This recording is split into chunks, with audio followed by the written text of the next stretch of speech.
Hello everyone and welcome back to another video here today from My Flan Figures.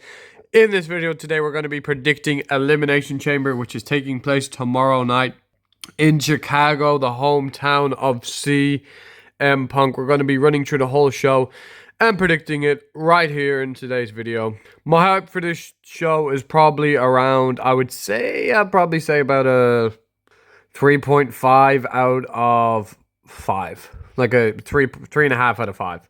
Because I'm excited for the women's chamber matches, but the men's is kind of predictable. I think it could be Cody. It could go another way, but I think it's probably just going to be Cody, isn't it? And then the women's is unpredictable. Becky, AJ could be cool, and Punk Balor is also cool, but it's obvious that Punk's winning. I don't think that Finn Balor's winning. So, yeah, I mean, it's going to be a good show. We're going to talk about it. Let's get into it. Okay, the first match that we're going to be talking about is Becky Lynch versus AJ Lee for the WWE Women's Intercontinental Championship. The feud for this has been okay. It's been very stop. It's been very start and stop kind of feud where it's on this week. It's not on that week. AJ Lee has not been there that much since her return. She returned to do the tag match, which was Seth and Becky versus AJ Lee and Punk, which was a good match, but it dragged a bit too long, and it was okay. AJ Lee's wrestling was okay. The wrestling in it was good, but it just dragged a bit too long. Too many like false finishes, like almost ended. You know, too much of that kind of, too many kickouts, which way too many pinfalls in that match. That was my biggest complaint about that match. But anyways, yeah, then she went on to do War Games. Then she went on to cost Becky, and they won. The face team won. Then she went on to cost Becky the IC title against Maxine Dupree. And then, what's it called? Becky Lynch won it back off Maxine Dupree, and now we are here. They had a promo in the ring, which both of their promos were not the greatest. I found them both very weird, quite awkward. Becky was acting a bit weird, a bit of a coward heel. And AJ Lee on the mic is normally always very awkward as well. I think her promos are extremely weird, and she's just kind of a bit weird on the mic. I'm not sure what the deal is there, but my prediction is going to be Becky Lynch, because I think that this match is going to continue to WrestleMania. I think Becky Lynch will get a sneaky kind of victory here on AJ. It's not really showing, but here's Becky. I did make a custom women's IC title. I think it's not showing because... Yeah, there we go. Hold on. There we go. My prediction is going to be Becky Lynch because I think, like I just said, I think that this is going to drag on until WrestleMania. Becky will get a sneaky victory, and then this will continue on till WrestleMania, which it could possibly be that this drags till Mania, and that we get, what's it called? This drags to Mania, and we get maybe another match before this, but I think it'll just probably be this, then Mania. Oh no, there's no more shows before Mania. There might be a Saturday Night's main event, but Becky wins. Okay, the next match we're going to be talking about is the best in the world, CM Punk versus Finn Balor. One of my legs did break off my Finn Balor. I think I might use this format moving forward. It does work, kind of. I do kind of like using it like this. You got the figures and you got the image on the screen. I'm trying to show the figures. They're not really... Let's move on. Okay, so this feud kind of started. Punk had a promo naming opponents he wants to face. Balor was one of those opponents. A couple weeks later, Balor asked for a match. Punk says, "You're a bit late on that. My open challenge was a few weeks ago. How come you're only answering now?" Leads to a match in Belfast, Ireland, where Finn is in his home country. Balor is. Punk, of course, is not. Now we're in Chicago, which is Punk's hometown. Balor in his hometown, he lost. It was a good match. It was the main event of Raw. Now we got Elimination Chamber. Will not be the main event. Co-main event, hopefully. But Punk, Balor in Chicago. We're going to break it down for you, right? So, CM Punk is set to face Roman Reigns at WrestleMania 41. Is it 41 or is it 42? I think it's 42. Set to face Roman Reigns at WrestleMania, right? This Mania build has not been the greatest, but do I think it is possible that Finn Balor is going to win here, and then what ends up happening? It's Finn versus Roman. How does Punk get added into that match? It doesn't make a lot of sense. The only way that Finn will get added is if there's like some kind of it's like a DQ kind of, or like a sneaky win by Punk, where Punk gets out of it from like a sneaky win and Balor's like, you didn't beat me clean. Then Punk is like, oh, you know what? Join my match with Roman. Punk makes it a triple threat. I would love to see it be a triple threat because there's a few reasons why. One, Roman's not going to be there every week for Punk. So if Roman's not there every week, at least you have Balor there some weeks that can do some work. And it's also going to be a great match. And if the match happened, I would be up for Finn Balor. I would want Finn Balor to win because I'm a huge Finn Balor fan. Of course, I'm from Ireland. Finn's from Ireland. I love seeing the Irish wrestlers win. It would just be great to see Finn Balor finally get the flowers he deserves, finally get the title, because, of course, he lost it. He had to vacate it when he had the shoulder injury, when he injured himself against Zach Rollins, when he won it at SummerSlam. All that was years back. That was a Universal title. Now it's the World title, so it's completely different. And that was years ago now. Can't remember how many years ago, but it was ages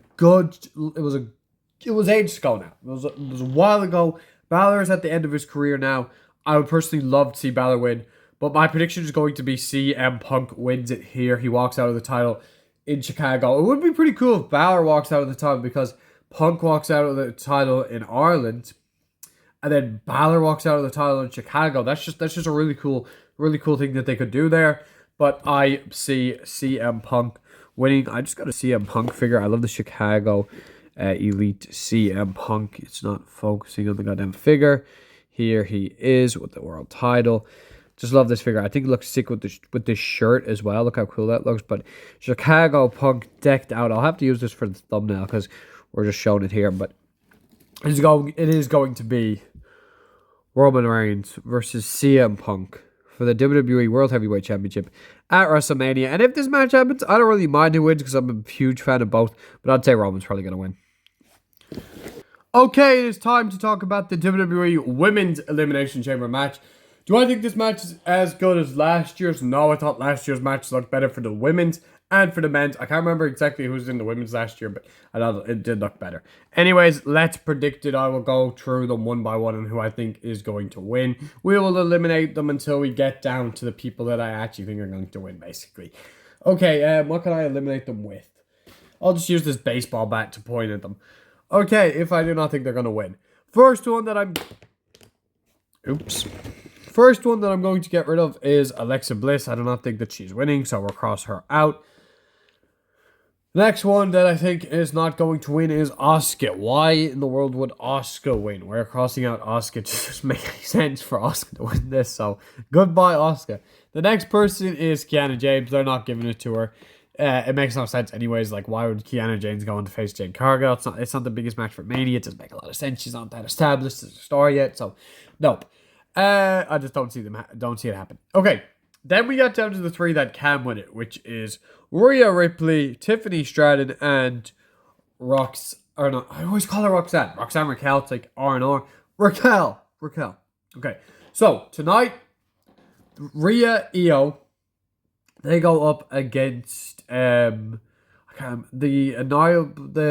Nia Jax and Lash Legend. I can't remember what they called the tag team.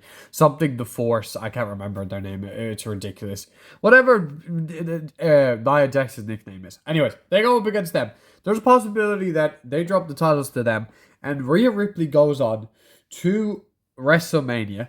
Rhea Ripley goes on to face Jade Cargill, because this is for Jade Cargill's title, because we know that Liv Morgan is facing Stephanie. Not unless Raquel wins and Raquel goes on and Raquel picks Stephanie Liv match, which I'm not sure if you can do that. They haven't really said it, but that is possible. Or maybe Raquel goes on and faces Jade and she's like, you know what, Liv, you win your title, I'll win my title, and then one of them could cost one of them, that kind of thing.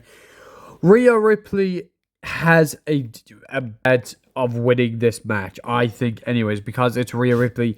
You can never count her out. They are always going to use Rhea Ripley in the Mania seasons. But I'm not going to say Rhea Ripley, because I don't think they're doing Rhea Ripley versus Jade Cargill, so I'm going to say no to Rhea. It's not focusing, but anyways, Rhea, you are gone. I don't think that Rhea Ripley is winning this match.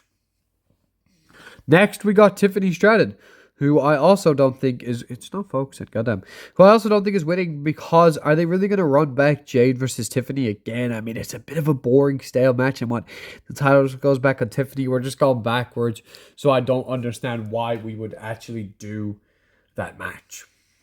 I could definitely be wrong, but it's either Rhea Ripley. I know I did just say, like, thinking about it now, I'm like, I could be wrong on this, but okay. One more possibility we're going to talk about here, but I'm going to say the possibility afterwards. We will say that last. Okay, here's what I think. I think that it is either going to be Raquel or Rhea out of these people. Raquel, Tiffany, Rhea, they have the top three, but I'm going to say Rhea or Raquel, because I'm not sure if they're really going to pull Tiffany back into the title scene. I think they've got to do something different with her. That's just personally my opinion. I don't think I would go back there with her. There is a possibility that Bianca Belair returns. Now, I've seen Bianca Belair posted something on her story about ring gear. What's a ring gear you want to have a ring gear you've never had but could possibly have, right? Kind of saying there could be a return. She did just post about that she had finger surgery, and people were saying this could be a trick. This could be a flip of that she actually had surgery months ago, and she's only telling us this now because she has been very quiet on social media, and that this could be a trick, and Bianca Belair actually could be coming back. Think about it like this as well. You got this crate, right? They keep going on about this mystery crate. All these women could still be in the match, because I don't think Bianca Belair is going to like take someone out, not unless she's returning as a heel, right? So let's just say you have the crate thing, right? Let's just say the crate thing is revealed that it's in the women's match. I think it got revealed. I've seen like it got leaked. Please do not spoil it to me in the comment section. Please do not spoil it. I don't want it spoiled. But anyways, I think that it's probably going to be Bianca Belair in the crate. It could be like not. It's a possibility that it could be Bianca Belair is what I'm saying. She goes on, wins the chamber, and goes on to face Jade Cargill at WrestleMania, because that is the match that we've all been thinking that we're going to be getting for months now. So, could be very much a possibility. So, my prediction is going to be Bianca returns and wins the match in the crate, or they give it to Raquel Rodriguez or Rhea Ripley. But if I'm going to go with one, I'm just going to predict Raquel. That's my prediction. I could be wrong here, though. Okay, let's talk about the men's Elimination Chamber, the match that we're all looking forward to the most. The match I'm looking forward to the most. The match that you should be looking forward to the most. It is the men's WWE Elimination Chamber match. I was about to cough, but I didn't. Anyways, okay. Let's run through the field like we have been with every single match. Man, I'm hyped for this match. There goes Braun Breaker. We'll get to him. Okay, all the figures are in my hand here. What? Why the hell did that just happen? I accidentally knocked off it. Okay, there we go. Okay, figures are in my hand here. We got everybody. We got LA Knight, Javon Evans, Jey Uso, Trick Williams, and Cody Rhodes. I know that's not Javon Evans, but you get what I'm doing, you know? Like, it's Kofi Kingston. It's the only person that is similar enough to Javon Evans. It's like their height and things. Anyways, let's predict. The first man that I think that is not winning this match that we are getting rid of is none other than Mr. I'm not gonna. Yeah. Why does t-shirt, man? Why does he wear this t-shirt?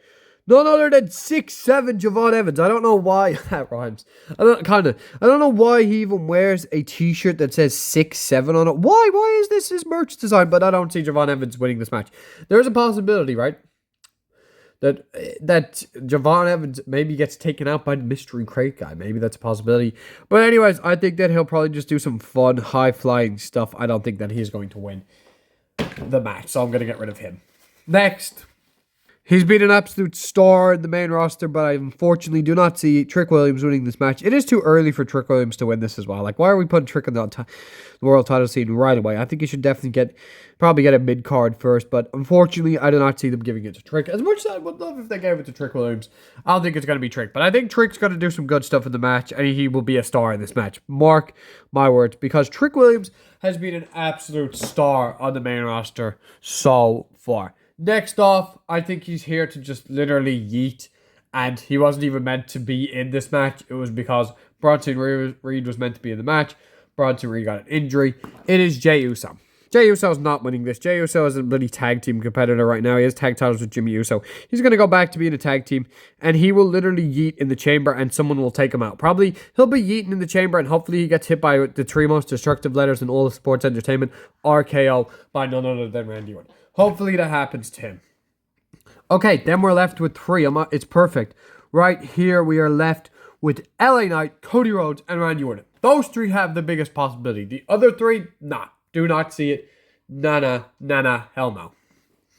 And let me break it down to you. I would personally be okay with these three winning because Cody wins. It's predictable.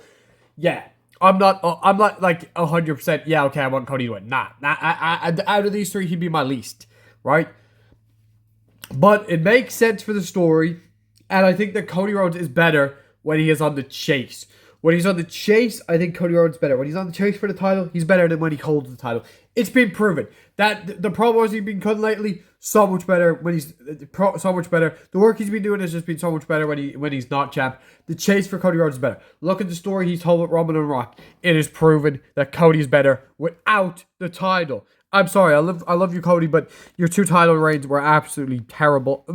Your two title reigns were okay to mid, not terrible. Terrible, no, but they're okay to mid. My biggest problem with Cody Rhodes with the title, I'm talking so fast, but I don't want to be rambling on all day. My biggest problem with Cody Rhodes with the title is that it never felt like he was going to lose until he faced Roman and until he faced Cena. Right, let's break it down. Let's break it down into three. But before we do that, actually, I need to talk about the mystery box thing. There's a possibility that it is either... I don't think it's Chris Jericho because I don't know if I see Chris Jericho returning. But, oh yeah, I also got... there's a lot to mention, guys. It could be Braun Breaker and it could be Seth Rollins. It could be either one of these. If they're entering, I would personally want it to be Braun rather than Seth, but it could be either one of these guys, or it could be Chris Jericho. To be honest, I'm just naming a few names. It could be Braun, could be Seth, it could be Chris. And one of them could win it. I don't think it's going to be Chris. If Seth's in it, Seth could win it and face Drew. You never know. If Breaker's in it, Breaker could win it and go on face Drew. You never know. But the thing with Breaker and Seth is Breaker is what's it called? Breaker is going to face Seth if he comes back. And same with Seth. Anyways, there is also like a theory going around right now that it's very possible that the Vision, Logan Paul and Austin Theory, the two remaining members of the Vision, take out Jey Uso, and one of them enters, most likely probably being Logan Paul because he's an absolute spot monkey and he would be fun inside the chamber, and they take a spot. But neither of them are going to win the chamber anyways, so, quickly mention it. Okay, I'm going to quickly eliminate these three and predict because I got it. Okay, I'm going to say it as simple as this. Cody Rhodes cannot face Drew McIntyre again unless Cody Rhodes wins the Rumble or wins the chamber. Now, it is possible that Drew McIntyre steps inside the chamber and Drew McIntyre tries to cost Cody Rhodes, which I think is a very high possibility that this man right here, Drew McIntyre, tries to get involved in Cody Rhodes' business. Unfortunately, as much as I would love for LA Knight or Randy Orton to win over Cody Rhodes, I just don't see it because of the simple fact that they said that LA Knight head scan is horrible. There's so many better ones, but anyways, I think I love that figure though. It's a great figure, but I think that Drew will try and get involved. Cody will end up winning, and we are going to get Drew versus Cody at WrestleMania. But I don't think it's not just going to be a 1v1. There's going to be other guys in this match. But I think that if someone walks away with the victory, I'm going to predict Cody Rhodes. I know it is the boring, predictable prediction, but that has been my predictions for the WWE Elimination Chamber. Thank you a lot for watching. Don't forget to like, comment, share, and subscribe to my Fun Figures. I really do hope that you guys have a good time watching the Elimination Chamber at home this weekend. Don't forget to like, share, and subscribe to my Fun Figures. 99% of you guys that are watching aren't subscribed, so subscribe or Cody Rhodes will hit you with a crossroads. Subscribe or he will hit you with a crossroads. My Fun Figures out!